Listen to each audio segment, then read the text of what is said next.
Alhamdulillah Allah Subhanahu wa taala memperjumpakan kita semuanya di tempat yang penuh dengan berkah ini, dan kita masih membahas semua yang berkaitan dengan kitab Adabul Islam fi Nizamil Usrah. Adab-adab Islami di dalam mengelola rumah tangga.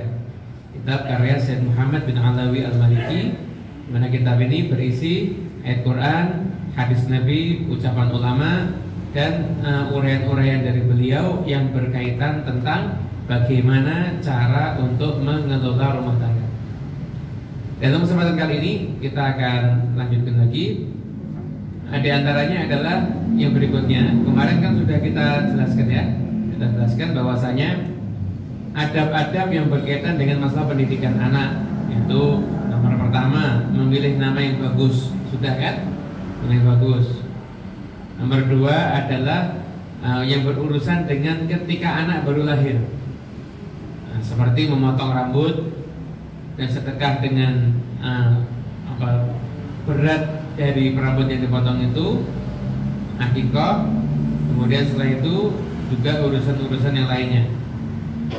Kemudian setelah itu juga cara muamalah yang bagus dengan anak. Bagaimana orang tua itu sebaiknya menjadi orang tua yang membantu agar anaknya itu bisa berbakti. Caranya gimana? Tidak banyak menuntut dan bersikap bijaksana. Kalau orang tua itu sikapnya itu kasar, atau sikapnya itu misalkan cuek, gak peduli dengan anak, berarti dia gak membantu anak untuk berbakti. Anak pasti akan susah untuk berbakti dengan orang tua yang semacam itu. Paham ya? Nah, itu menunjukkan kasih sayang kepada anak. Sudah kemarin. Dan yang kelima adalah memerintahkan anak untuk mengerjakan sholat. Sudah umur 7 tahun diperintah untuk mengerjakan sholat. Umur 10 tahun kalau meninggalkan sholat dipukul. Karena ini urusan penting ya. Jadi saya kemarin sudah menyampaikan dan saya ulangi lagi. Sampai Nabi Muhammad SAW mengatakan pukul, itu berarti bukan urusan sembarangan itu. Manusia sesantun Nabi, serahmat Nabi ngomong pukul pada anak usia berapa? Anak usia 10 tahun. Kenapa? Urusannya sholat. Kalau bukan urusan sholat, Nabi kurang lebih sedikit, tapi ini urusan sholat, agama ini. Allah Tuhan yang menciptakan anak itu, menciptakan bapaknya, menciptakan ibunya, dan semuanya. Sholat itu penting gitu. Kemudian setelah itu juga dipisahkan tempat tidurnya. Jadi anak laki jangan tidur sama anak perempuan. Kemudian anak sudah tidak tidur lagi dengan orang tuanya, cukup. Nggak sehat sudah kalau tidur bareng itu kurang bagus lah, seperti itu ya. Kamarnya cuma ada satu bed, diniati, nanti sama Allah kasih rezeki untuk buat kamar lagi, insyaallah. Jadi bisa anaknya bisa dipisahkan gitu. Dan setelah itu yang keenam adalah yaitu ihtimamul aba bi ta'dibi abnaihim wa ta'limihim wa tahdibihim. Perhatian orang tua untuk mentakdib, mengajarkan kepada anak adab, mengajarkan kepada anak ilmu, dan kemudian meluruskan anak. Maksudnya apa ya? Menjadikan anak itu anak yang bagus. Jadi ta'dib itu urusannya ke adab. Kalau ta'lim itu transfer ilmu, tahdib kurang lebih sama kayak tadi. Allah Subhanahu wa taala berfirman, "Ya ayyuhalladzina amanu qu anfusakum wa ahlikum." Nah, hai orang-orang yang beriman, jagalah dirimu dan keluargamu daripada siksa api neraka. Jenali mengatakan, apa yang dimaksud? Alimuhum wa adzibuhum. Ajari mereka ilmu dan jadikan mereka itu terdidik. Jadi ilmunya mereka punya, adabnya mereka juga ngerti. Jangan ilmu punya, adab gak punya, repot nanti. Tahu kalau nyabut dulu ketiak itu hukumnya sunnah, tapi nyabutnya depannya bapaknya sama ibunya. Gimana? Kan ada adabnya berarti kan? Ajarkan adab. Nah sekarang permasalahannya, faqidu syai' la yu'ti. Ini perintahnya, jagalah anakmu dan keluargamu dari sisa api neraka. Cara jaganya gimana? Sayyidina Ali kasih tahu cara jaganya. kamu ajarin adab, kamu ajarin ilmu, itu cara jaga anak dari api neraka. Cara jaganya seperti itu. Dan sekarang permasalahannya, orang tuanya punya ilmu dan punya adab enggak? Faqidu syai' la yu'ti. Orang yang nggak punya sesuatu nggak bisa ngasih. Orang punya duit bisa nggak ngasih duit? Nggak punya duit bisa nggak ngasih duit? Nggak bisa. Orang nggak punya kopi bisa nggak ngasih kopi? Nggak bisa. Nah sekarang ini kita, setiap orang tua dituntut memberikan kepada anaknya ilmu dan adab. Ya sekarang orang tuanya ada nggak? Kalau memang orang tuanya itu mungkin saya tidak begitu paham ilmu agama, Ustadz. Atau saya nggak begitu ngerti caranya mendidik anak itu seperti apa. Ya titipin sama orang yang ngerti. Gimana ya, masukkan pondok pesantren, masukkan sekolah-sekolah yang disuruh belajar agama, dimasukkan di situ. Itu kewajibannya. Jadi ayat ini tetap kita ini sebagai orang tua wajib menjadikan anak kita itu terjaga dari api neraka. Wajib hukumnya. Cara menjaganya gimana? Lil wasail hukmul maqasid. Perantara dan tujuan hukumnya sama. Perantaranya untuk menjaga adalah ilmu dan adab. Nah orang tua misalkan nggak ada, ya udah titipkan sama ustadz, titipkan sama kiai, titipkan sama habib, masuk pondok pesantren dan lain sebagainya. Itu caranya seperti itu. Jadi ketika orang tua itu tidak bisa memenuhi kebutuhan rohani anak seperti ilmu dan adab, maka bisa-bisa masuk ke pondok pesantren, memasukkan anak ke pondok pesantren itu hukumnya wajib. Wajib hukumnya. Kenapa? Karena anak ini haknya dia loh untuk mendapatkan ilmu dan adab. Nah, ketika orang tua nggak bisa ngasih, ya udah pondok pesantren. Alhamdulillah masih ada orang-orang yang mau mendidik anaknya orang lain. Nah, itu harus kita hargai yang seperti itu. Gitu ya. Nah, Sayyidina Hasan mengatakan, Imam Hasan Al-Basri mengatakan, apa yang dimaksud menjaga anak dari api neraka, anak dan keluarga dari api neraka? Muruhum bi ta'atillah wa 'allimuhum al-khair. Perintahlah mereka untuk berbuat taat dan ajarkanlah kepada mereka kebaikan. Perintahlah mereka untuk taat sama Allah. Kemudian ajarkan kepada mereka kebaikan. Ajari pada anak itu kebaikan. Caranya gimana? Ya harus punya ilmu juga. Ditaunya baik atau buruk itu gimana? Bisa nggak pakai perasaan? Bisa, harus pakai ilmu.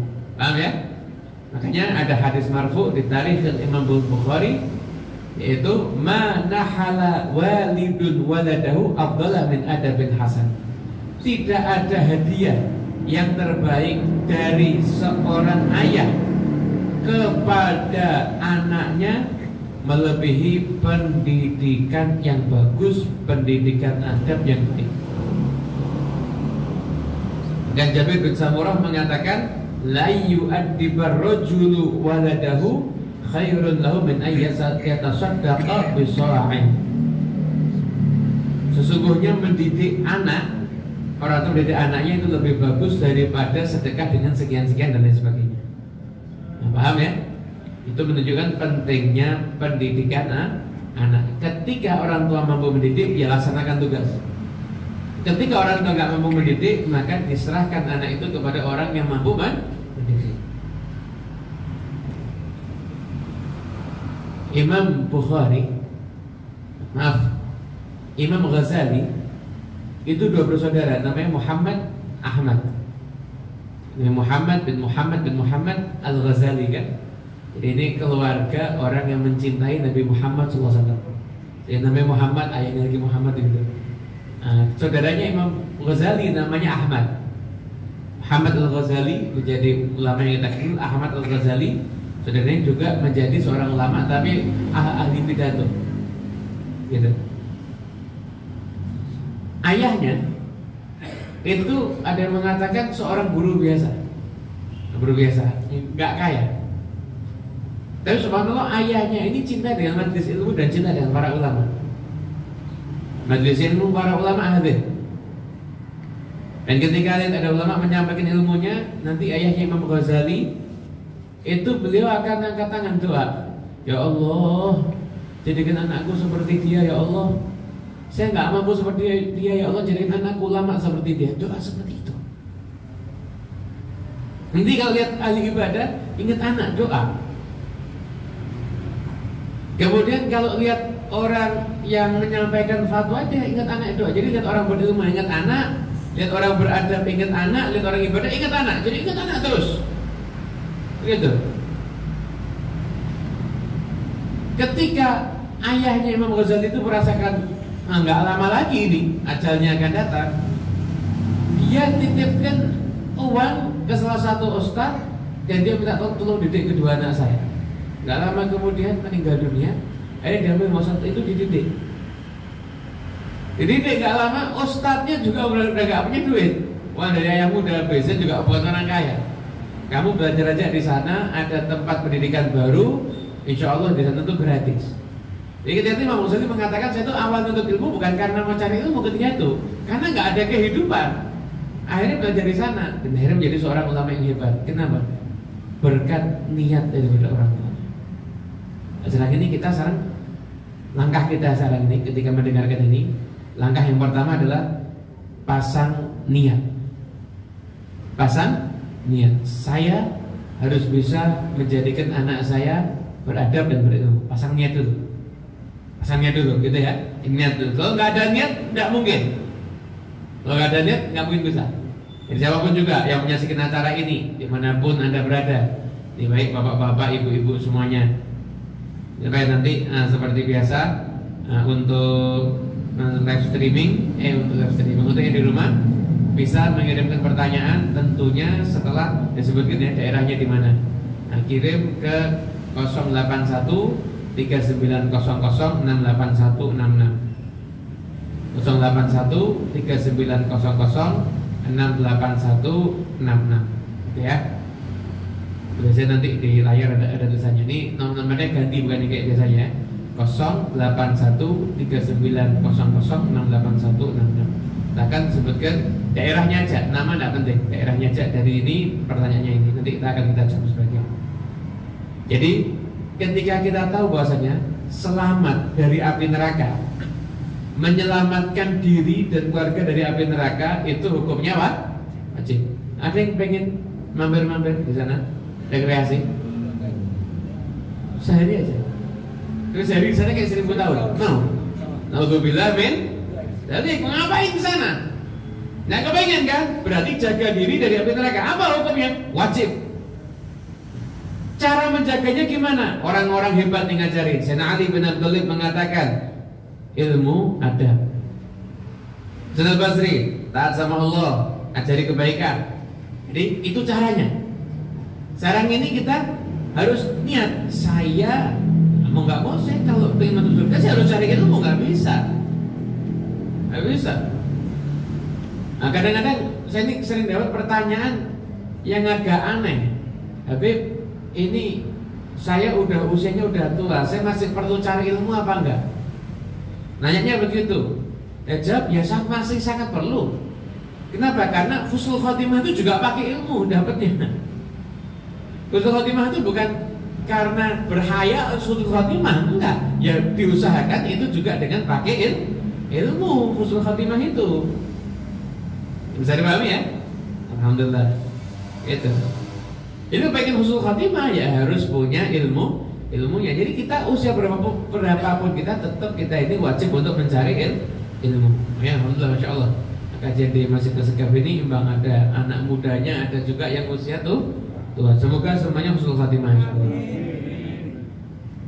Jadi kita niat dulu, niat saya mau cari ilmu dan saya mau menjadikan anak saya berilmu dan beradab.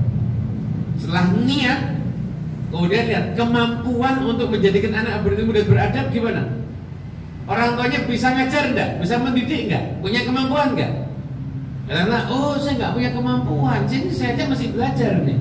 Ya saya kalau ngajar anak saya belajar bareng sama saya mungkin kurang efektif. Ya udah, berarti orang tua tugasnya bukan langsung mendidik agar anak berilmu dan beradab, tugasnya ganti. Apa? Mendoakan. Anaknya taruh di tempatnya orang yang memang bisa dititipi, yang soleh orangnya. Gak perlu Anda ini sekarang kalau memilih pondok untuk anak istikharah. Jadi gak salah masuk tempat pondok yang gak benar. Belajar sama orang yang akhirnya anaknya pulang gak cinta akhirat, cinta dunia nanti. Belajar akhirnya anak pulang dari pondok pesantren ilmu politik pinter, ilmu agama nol. Lalu bilang cari yang benar-benar pas, istikharah sampai mantap-mantap. Tempat ini mantap nggak mantap, cari lagi terus begitu seperti itu ya. Anda titipkan, tapi saya itu ada tugasnya mendoakan anak Anda. Doanya Anda itu yang akan menyelamatkan anak Anda, insya Allah. Itu luar biasa. Ini kayak Imam Ghazali. Apa rahasia suksesnya seorang Imam Ghazali? Doanya orang tuanya. Itu rahasia sukses. Nah, dan haruslah orang tua. Tidak ada hal yang terbaik yang bisa orang tua berikan kepada anak melainkan pendidikan yang bagus. Jadi Anda jangan berpikir gimana caranya saya ninggalkan anak harta sebanyak mungkin, salah. Tapi bagaimana anak Anda terdidik dengan bagus, itu yang penting. Karena maaf, ada orang punya duit banyak, tapi dia akhlaknya buruk, tukang bohong, zalim. Sebentar hancur dia. Tapi orang tua nggak sempat tinggalin harta buat anak, tapi anaknya jujur, soleh. Gimana? Duitnya akan datang. Kenapa? Siapapun orang itu mau kerjasama sama orang yang jujur. Bahkan orang itu kalau tidak punya modal, tapi kalau dia itu jujur, maka itu modal yang paling gede. Orang mau mempercayakan uangnya ke orang seperti itu. Karena apa? Karena jujur. Caranya didikkan anak kita, gitu ya. Didik anak kita seperti itu. Jadi kita niat dulu satu, ada aksi. Ada aksinya langsung mendidik kalau bagi yang mampu, kalau tidak titipkan. Setelah itu kita wajib mendoakan. Akhir zaman fitnah ini terlalu besar. Akal kita nggak kuat untuk bendung fitnah-fitnah yang dihadapi sama anak-anak kita. Tiap buka HP, di situ ada peluang maksiat. Dan kita nggak mungkin bisa mengawasi anak kita 24 jam. Benar kan? Lalu gimana solusinya?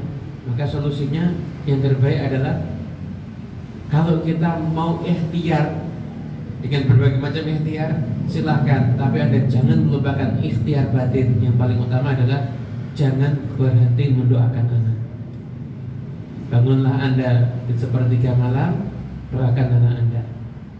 Datanglah Anda ke masjid sebelum adzan. Jadi adzan itu Anda sudah di masjid, Anda sholat sunnah, dan itu antara adzan dan iqamah doa mustajab, doakan anak Anda di situ. Itu adalah cara membentengi anak di zaman akhir ini. Karena kalau kita mau tanding pinter-pinteran dengan orang yang berniat merusak anak kita kalah. Tapi kalau kita kembalikan semuanya kepada Allah, Allah yang akan jaga anak kita, insya Allah. Dimanapun juga anak kita berada, Allah bisa jaga.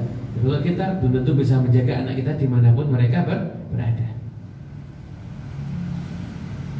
Itu ya. Jadi itu ingatkan untuk aksinya seperti itu. Kemudian setelah itu di sini dilanjutkan lagi tentang anak perempuan. Anak perempuan ada keterangan lebih di sini.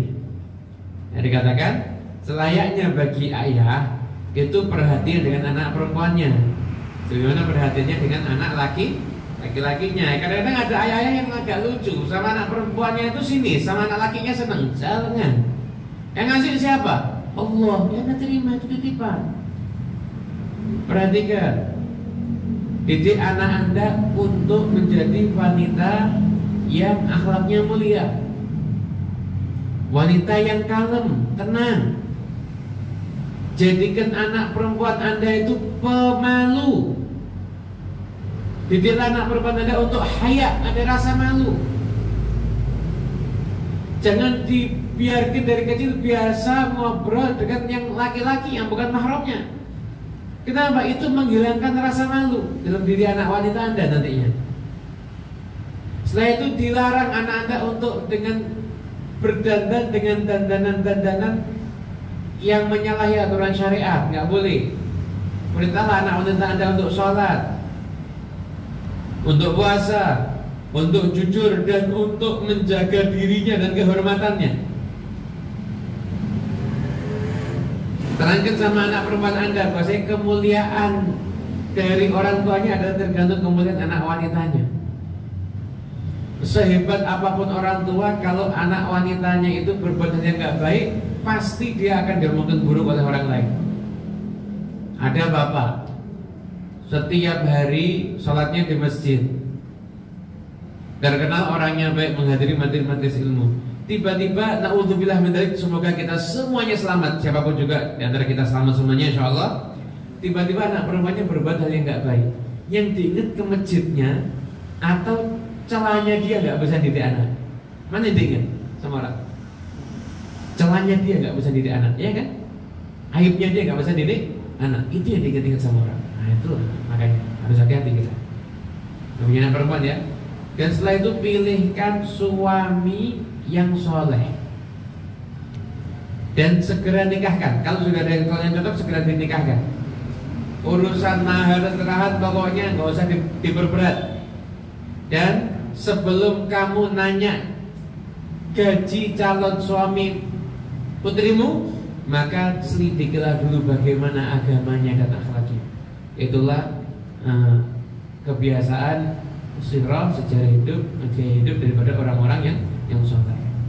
Jadi juga penting untuk urusan mendidik anak perempuan. Luar biasa tuh tanggung jawab anak perempuan itu ya. Orang itu kalau punya anak perempuan bisa didik dengan baik masuk surga. Memang didik anak perempuan akhir zaman ini harus tega memang. Zaman ini harus tega.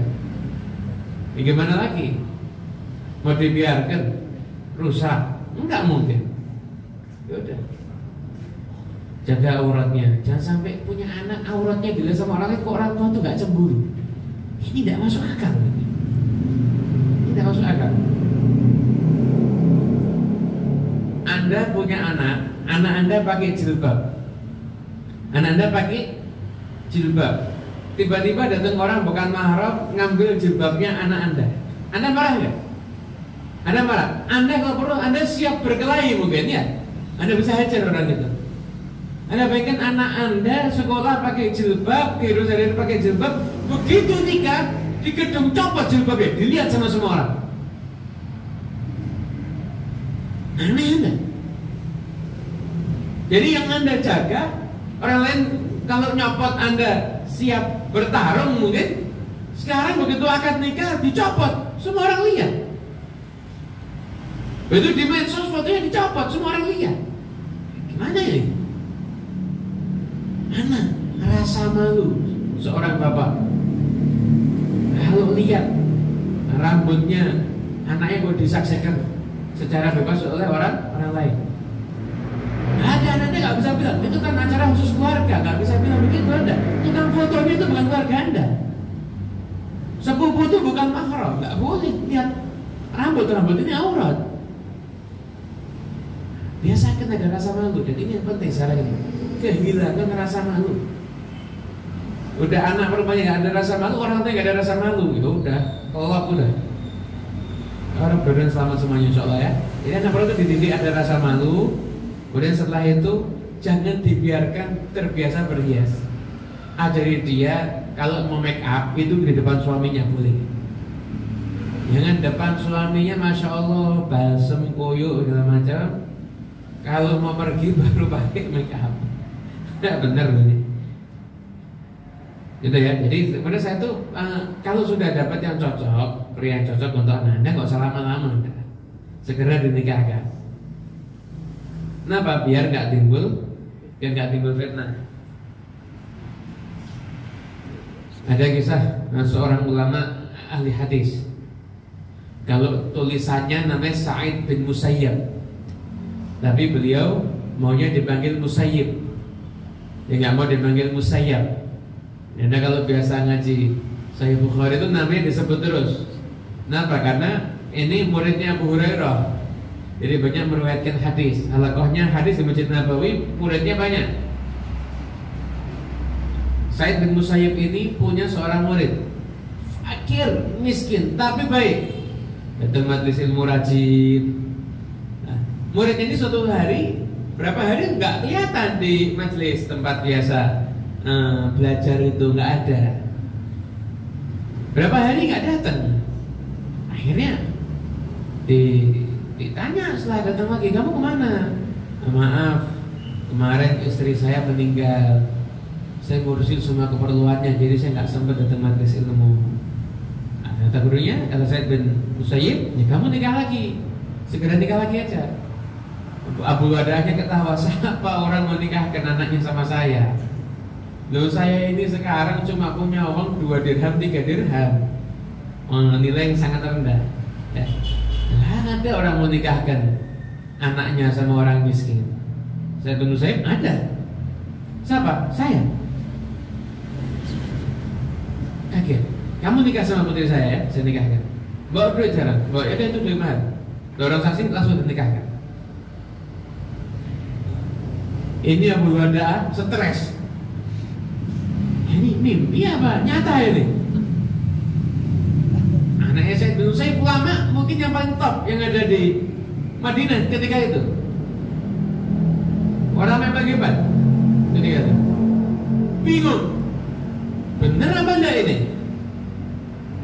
Akhirnya pulang ke rumah. Ini Abu Wadah puasa masih. Pulang ke rumah sampai lupa mau buka puasa. Ini bingung. Nggak lama dia ngetok pintu. Siapa? Sa'id. Dia nyari nama, semua nama Sa'id selain Sa'id bin Musayyib. Kenapa? Karena Sa'id bin Musayyib selama 40 tahun tidak pernah ada dimanapun kecuali rumahnya jalan ke masjid dan ke masjid. Awas. Tidak pernah kelihatan di tempat lain selama 40 tahun. Jadi ini rumah, ini masjid, jalannya ini ya kelihatan di tempat itu aja. Tidak pernah kelihatan di tempat lain. Tidak mungkin Sa'id bin Musayyib ke rumah saya. Dibuka Sa'id bin Musayyib, kaget. Hah? Saya aja yang jemput. Nah, kamu layak untuk didatangi. Ini anaknya, istri kamu. Sudah pakai gaun tapi mesti wajahnya tertutup ketika itu ya. Wajahnya ketika itu tertutup. Kaget ini. Anaknya waktu itu buka puasa cuma punya roti sama minyak zaitun. Makanan orang miskin. Nah, setelah itu akhirnya Abu Wadah suruh masuk ini. Anaknya Sa'id bin Musayyib bin putrinya. Abu Wadah naik ke atas ngabarin tangganya. Wallahi, demi Allah, Sa'id bin Musayyib nikahkan putrinya sama saya, sekarang ada di bawah. Kamu punya makanan apa? Kirimin ke rumah saya sekarang. Atau kamu ada yang ke rumah saya sekarang, tolong ini temenin ini. Saya mau ke rumahnya ibu saya. Jadi belum sempat pamit sama ibunya. Pamit sama ibunya kaget. Anaknya Sa'id bin Musayyib nikah sama kamu. Ya, masuk akal. Akhirnya kau sudah, ibu yang ngurusin dulu ya. Diurusi, itu akhirnya dia berumah tangga. Berumah tangga, saya tidak pernah datang, nggak pernah ngerusui sama sekali. Para ulama hebat nih, tokoh. Setelah sekian lama, ini Abu Wadah baru berani datangi mertuanya. Assalamualaikum, waalaikumsalam. Gimana keadaan istrimu? Bagus. Oh ya udah, alhamdulillah. Pokoknya jangan sampai dipukul. Kalau kamu sudah tidak senang, kembalikan lagi ke aku. Kata Abu Wadah, gimana? Saya begitu lihat wajahnya, ternyata perempuan yang paling cantik ini anak saya Muslim. Paling hafal Quran, hafal hadis luar biasa dan akhlaknya luar biasa sama suami. Hampir gak ada celahnya.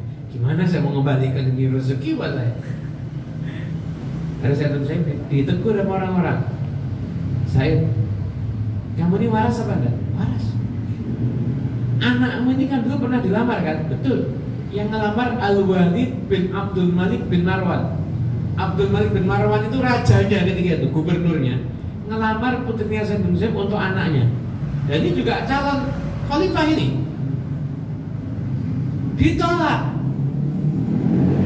Dikasihkan ke Abu Wadah, duda, fakir lagi. Kamu bener apa enggak ini? Enggak salah. Nikahkan putri kamu dengan Abu Wadah, enggak salah. Sama sekali enggak salah. Anak itu adalah amanah di leher saya.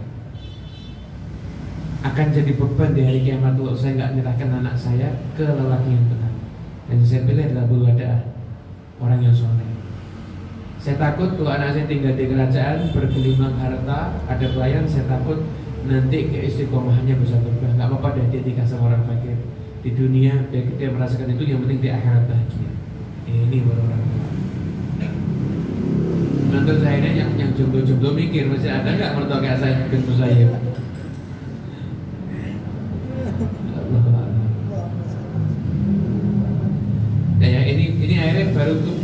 cuma satu bab ini. Nanti bab berikutnya nanti insya Allah kita lanjut lagi. Saya akan kasih pertanyaannya. Untuk yang mau nanya bisa ke 081 3900